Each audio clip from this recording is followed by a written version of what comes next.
in what has been perhaps the quickest rise from offensive consultant to play caller, Dana Holgorsen is going to be calling plays for Nebraska's offense against USC on Saturday. And I got to tell you, I don't think that we thought we were going to get here in 2024. It felt like we were going to get here in 2025 after news that Dana Holgorsen was joining the squad as an offensive consultant because, frankly, Matt Rhule has had enough of this anemic offense that Marcus Satterfield has been running for the last couple of years. Last year, it was about Jeff Sims being able to take care of the football. He would throw it to other people. He would put it on the floor. Nebraska's turnover margin was one of the worst in all of football. This year, Dylan Rhule has been pretty good about holding onto the ball and not throwing it to other people, but the offense itself lacks anything like creativity, and that is the thing that I believe Dana Holgorsen is going to provide as a play caller. He is creative. He's going to find ways to get your best athletes the football no matter where they are on the football field. My favorite example of this is Dana Holgorsen at West Virginia against Oklahoma circa 2012 when he took a wide receiver named Tavon Austin and he put him in the backfield and he said, we're just going to hand that guy the ball and watch him tear Oklahoma a new behind. And that's exactly what he did. And the Tavon Austin legend grew from there. He is one of a handful of players that haunts Oklahoma fans' dreams, along with guys like Darren Sproles in the Big 12 championship. There are a couple of players that absolutely have Oklahoma's number, and Dana Holgorsen has coached two of them. One, I mentioned Tavon Austin. The other one, Justin Blackman. One of my favorite play calling identities was Wheaton to Blackman. And again, this is Dana Holgorsen using his best players to go win football games. So as the offensive coordinator at Oklahoma State, two things rang out for me. One, he didn't buy a house. He was staying at a hotel for most of his time there because he wasn't planning to stay in Stillwater for very long, right? Ends up being head coach at West Virginia not long after. The second part of this was Brandon Wheaton was an older quarterback, and Dana Holgorsen knew that and used that to his benefit. He also had this freak of an athlete at wide receiver from Ardmore named Justin Blackman, who I swear to you was everything that you think Des Bryant was. Justin Blackman absolutely was. Justin Blackman set the blueprint for what James Washington was going to be. Like, you keep Marcel Aitman, you keep going down the line here. There's so much that I draw from the Justin Blackman experience at Oklahoma State that has led to some really, really cool stuff. Now, on top of that, you need to know that Brandon Wheaton didn't always see it when he had Justin Blackman as his wide receiver.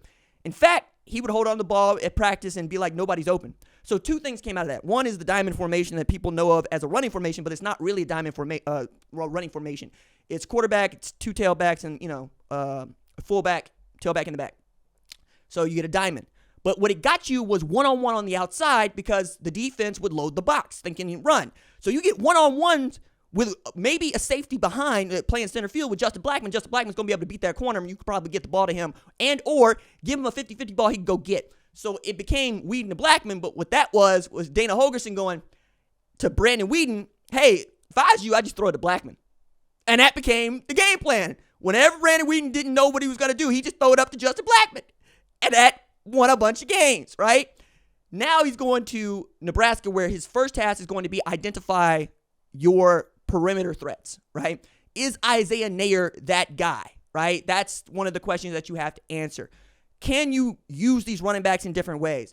What kind of motions and reads can you give the defense? Like, one of the things that I would love to see Dana Holgorsen give to Nebraska is what Steve Sarkisian does so well at Texas. You're going to motion people. You're going to misdirect. You're going to use all of the ball control tricks that you have, sleight of hand, whatever, to try to scheme guys butt naked open. The more it looks like Steve Sarkisian's offense at Texas or Kyle Shanahan's offense at San Francisco or Ben Johnson's offense at Detroit, the better off I think you're going to be. And I think this is Matt Rhule saying to the entire fan base and anybody else that has an interest in Nebraska football, I hear you. It's enough. 18 points per game is not good enough. And the final boss for Nebraska has just been bowl eligibility, guys. Like, they get to 5 wins, and then they don't seem to learn how to play football anymore. Like, they just forget. Like, it's really upsetting because, yeah, we didn't expect them to beat Ohio State, but they made that game much closer than we expected them to, right? And then you get embarrassed by UCLA. And now you're up against it with another team that is looking to try to get the bowl eligibility and is looking like they're going to have to start something new. Like, you got a new offensive play caller at Nebraska, and you got a new quarterback at USC. You got Lincoln Riley with his back against the wall. You got Matt Rhule with his back against the wall. And you got two fan bases that want to know what direction is this program going in a year in which both of them expected to be good, right? Both of those programs expected to be 8-9 win programs in the Big Ten. But as we have gotten these new teams into the Big Ten, and we've seen some really cool stuff happen this season, I thought that Nebraska was going to be back to being good. I thought Nebraska was going to get at least one great game, kind of like what Arkansas got against Tennessee, but maybe that great game is just Colorado. Maybe that's what it is. Maybe Nebraska is going to have to find out what it was they were doing against the Colorado team that looks for all the world like it can absolutely go down and win the Big 12 championship in 4 games here and 7 games to win the national championship and turn this thing into something really cool and awesome. I think you get the win against SC, you get to bowl eligibility, you get to breathe a little bit, and perhaps you get to take stock of what you learned from Dana Holgorsen and what he thinks he's going to do. I would love to know more about how Dana Holgorsen goes from being fired at Houston to kind of sitting around to finding out he's going to be in Lincoln, Nebraska, to calling plays within the week. That is going to be a fascinating tale to unpack, and I'm sure we're going to get to that over time. But the news is still the news. Dana Holgorsen calling plays ought to give Nebraska fans a little bit more joy because it means Marcus Satterfield's not. That's the guy that they wanted to get up out of here. They thought the offense was not that great. They think that the offensive players are pretty good. And they still believe that they can go win some football games, specifically against a team like USC that has shown itself to really not have an identity that is built around winning.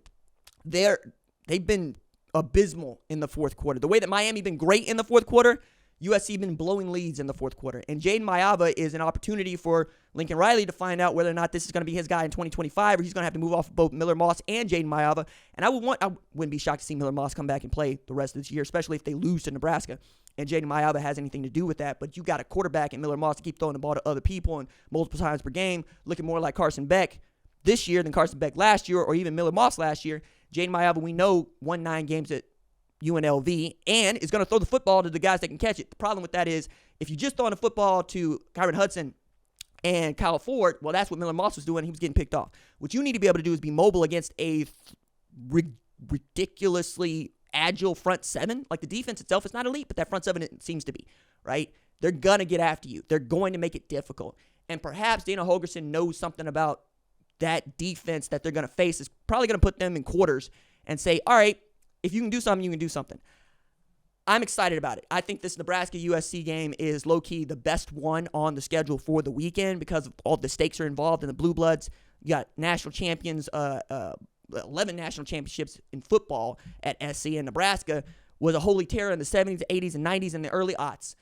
I think as you're establishing the hierarchy in the new Big Ten, this game itself, for me, was circled way before because Nebraska hasn't been nobody since they got to the Big Ten, and USC doesn't seem to be anybody in the Big Ten, but if you can get a win against this team, at least you can establish yourself as someone that they got to know, they got to run through on the way to anything that they would try to do in the Big Ten. I'm excited. I really can't wait to see what Dana Holgorsen comes up with because I do think that dude is an outstanding play caller and also in a really good spot to do something very cool at a program that really wants to be great again.